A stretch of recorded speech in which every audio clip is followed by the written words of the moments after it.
இருந்தாலும் நம் அன்னையினுடைய தாய்மொழிக்கு ஈடு இணை இல்லை என்பது நிதர்சனமான உண்மை. செம்மொழியான தமிழ் மொழி பற்றிய தனது அழகிய உரையை நிகழ்த்தி சென்ற அதிதி பேச்சாளர்களுக்கு நன்றியை கூறிக்கொண்டு தொடர்ந்து அதிபரவர்களின் உரையிடப்பெறும். தாய்மொழி நாள் நிகழ்ச்சிக்கு முதன்மை பேச்சாளராக வருகை தந்த வைத்திய கலாநிதி முல்லை அவர்களே, எங்கள் கலாசாலையினுடைய இறுதி முதல்வர்களே, மாணவர் மன்றத்தினுடைய காப்பாளர்களே, திரு மயூரன் அவர்களே, இங்கே கூடியிருக்கிற விரிவுரையாளர்களே, அன்பான ஆசிரியர் மாணவர்களே, அனைவருக்கும் என்னுடைய கனிவான வணக்கத்தை தெரிவித்துக் கொள்கிறேன். தாய்மொழி நாள் என்கின்ற பொழுது எங்களுடைய ஒரு சந்தோஷம் அல்லது மன எழுச்சி ஏற்படுவது இயல்பானது. ஒவ்வொருவருக்கும் தன் தன் தாய்மொழி பெருமைக்குரியது, மகிழ்ச்சிக்குரியது. தாய்மொழியினுடைய பெருமை குறித்து பல்வேறு கவிஞர்கள் பல்வேறு பாடல்களை எங்களுக்கு தந்திருக்கிறார்கள். பாரதிதாசனுக்கு ஒரு பாடல் இருக்கிறது. பலாப்பழத்திற்குள்ளே இருக்கிற சுளை உடலுக்கு இனிமையானதோ அது மனதிற்கு சந்தோஷத்தை தரக்கூடியது. கனியிட ஏறிய சுளையும் முற்றல் கடையிட ஏறிய சாரம். கடை என்றால் கரும்பு. கரும்பினுடைய சாரம் உடலுக்கு சந்தோஷமானது. கனியிட ஏறிய சுளையும் முற்றல் கடையிட ஏறிய சாரம் பனிமல ஏறிய தேனும் காய்ச்சி பாகு இடை ஏறிய சுவையும். பால காய்ச்சினால் பால சுவை. தனி பசு பொடியும் பாலும் தென்னை நக்கிய குளிர் நில நீரும் இனியன என்றேன். எனினும் தமிழை எங்குயிர் என்றேன் கண்டீர் என்று பேசுகிறார். எல்லாம் சுவைதான்.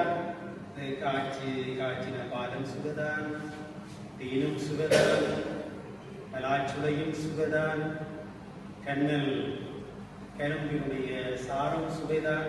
இருந்தாலும் தமிழ் எங்கள் உயிர் என்று சொல்றார். அதை உணர்ந்துதான் பண்டிதர் பரந்தாமன் ஐயா உரிய நெறிமுறைகளோடு பல செயற்பாடுகளை அவர் மேற்கொண்டார். எனக்கு ஒரு மகிழ்ச்சி என்னவென்று கேட்டால், நாங்கள் இந்த கலாசாலையிலே விரிவுரையாளர்களாக வந்த ஆரம்ப காலத்திலே இங்கே பயிற்சி பெற வந்தவர்கள் பண்டிதர் ஐயாவிடம் தமிழ் கற்ற மாணவர்கள். அதனாலே நேர்ந்த விளைவு என்னவென்றால், நாங்களும் கொஞ்சம் கற்றோம். அவர்களுக்காக நாங்களும் ஆயுதத்தை தீட்டிக் கொண்டு போவோம். அந்த அறிவியல் நகரிலே இருந்த தமிழ் கல்லூரியிலே படித்தவர்கள் இப்பொழுது தமிழ் ஆசிரியர்களாக இருக்கிறார்கள். அவர்கள் பரந்தாமன் ஐயாவுடைய கனவுகளை சுமந்து செல்வார்கள் என்று நான் நினைக்கிறேன். நாட்பெயர் கையேடு மிகவும் முக்கியமானது. ஒரு இனத்தினுடைய அடையாளம் வாழ்வின்மைக்கான போராட்டம் என்பது மொழிசார் போராட்டமாகவும் அமையும்.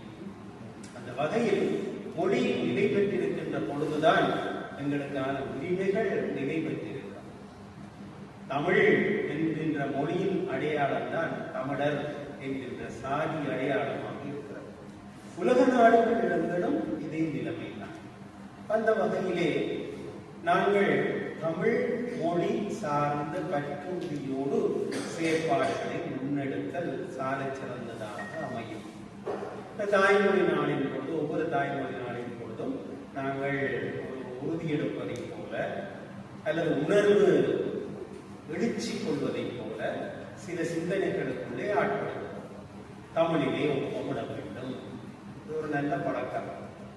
வயது போனவர்களை விட வயதிலே குறைந்த இளையோர்கள் இருக்கிறீர்கள். அது உங்கள் பிள்ளைகளுக்கு வழிபடுத்தக்கூடிய சந்தர்ப்பம் உங்களுக்கு இருக்கிறது. தமிழிலே ஒப்பமிட, அது ஒரு நல்ல பழக்கம். வகுப்பறைக்கு போய் தமிழிலே வணக்கம் சொல்ல, நான் என்னுடைய விதிமுறைகளின் பொழுதெல்லாம் வகுப்பறைக்கு போனால் வணக்கம் தான் சொல்கின்ற வழக்கத்தை உடையவன். அதை நீங்கள் உணர்வீர்கள்.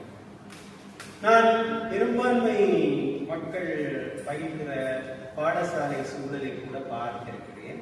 அவர்கள் தங்களுடைய மொழியிலே வணக்கம் சொல்வார்கள்.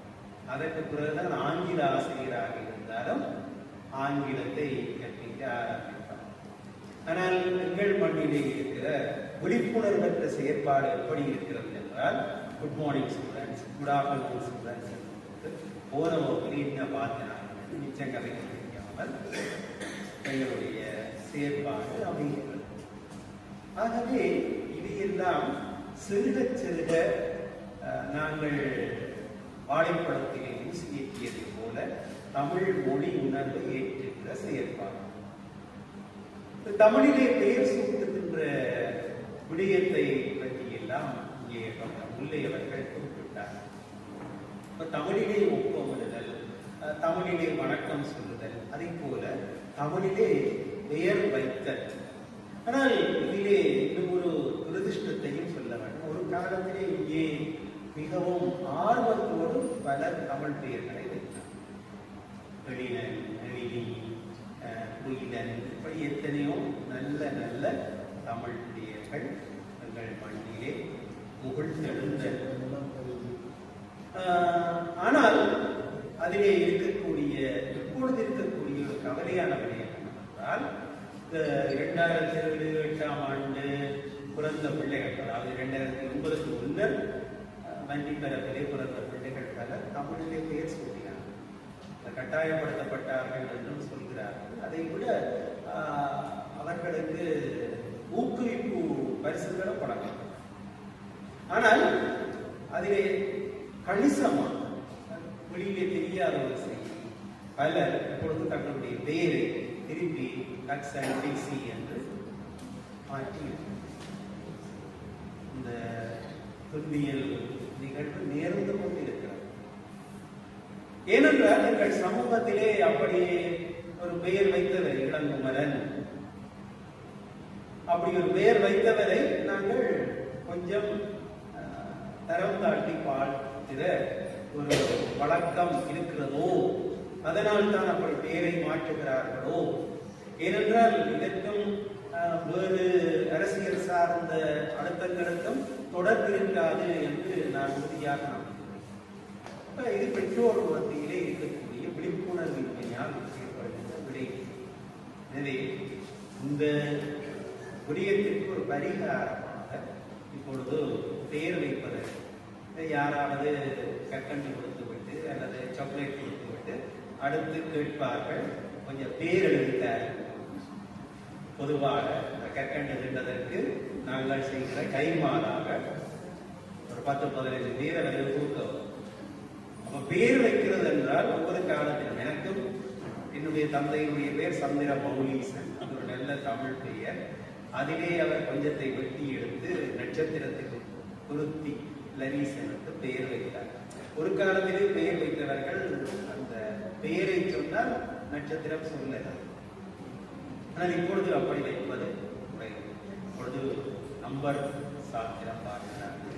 அதிலும் பல நிபந்தனைகளை எதிர்பார்க்கிறார்கள். 3 இடத்திலே இருக்கப்படும், சொல்ல சுகமாய் இருக்கப்படும், அப்படி எத்தனையோ நிபந்தனைகளை வைத்து பொருத்தமில்லாத பெயர்களை எங்கள் சமூகம் தங்களுக்கு அடையாளமாக சூட்டிக் கொண்டிருப்பதை பார்க்கிறோம். எனவே ஆசிரியர்களாகிய நாங்கள் இது குறித்த விழிப்புணர்வை அடுத்த சந்ததிக்கு கடத்தக்கூடிய வகையிலே நல்லதொரு ஆவணத்தை பண்டிதர் பரந்தாமன் ஐயா மேற்கொண்டிருக்கிறார். இப்பொழுது பரந்தாமன் ஐயாவுடைய குடும்பத்தினர் அவருடைய மாணவர்களுடைய உறுதுணையோடு, தமிழ் ஆர்வலர்களுடைய உறுதுணையோடு ஆட்பெயர் கையேடு, முன்னர் அது ஆட்பெயர் கையேடு வெளிவந்தது. அதை இப்பொழுது புதுக்கி இன்னும் பல சொற்களை சேர்த்து அதை 1000 ரூபாய் என்பது மிக குறைந்த விலை. ஏனென்றால் இப்பொழுதைய அச்சமைப்பு செலவுகளோடு ஒப்பிடுகிற போது அது மிக குறைந்த பெறுமதியிலே அவர்கள் தங்களுடைய செலவை வைத்து அதை கொடுக்கிறார்கள்.